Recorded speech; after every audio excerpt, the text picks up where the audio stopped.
Müasir dünyada əyləncə üçün qeyd edilən minlərlə xüsusi günlər, bayramlar var. Onlardan biri Halloween'dir. Bəs bu göründüyü qədər zərərsizdirmi? Hal-hazırda çağırış edirəm. Bu günü qeyd etməməyin 3 səbəbini bildirəcəm. 1. Biz nə üçün qaranlığı, şəri, qorxunu, mənfi ruhları tərənnüm etməliyik? Yazılıb, imansızlarla eyni boyunduruğa girməyin. Çünki salihliklə qanunsuzluğun nə şərikliyi var?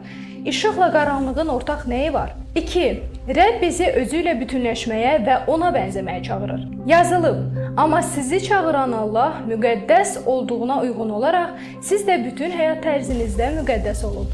Necə ki yazılıb, müqəddəs olun çünki mən müqəddəsəm. 3. Lütfə görə xilas olan bizlərə Rəbb dünyanın şər əməllərinə uyğunlaşmamağıdır. Bu lütf bizə Allahsızlığı və dünyəvi ehtirasları rədd edib, bu dövrdə ağıllı, kamallı, salih və möminliyə uyğun bir ömür sürməyi öyrədir. Seçim sizindir. Eləcə də ödənişsiz şəkildə İncil əldə etmək üçün səhifəmizə yaza bilərsiniz.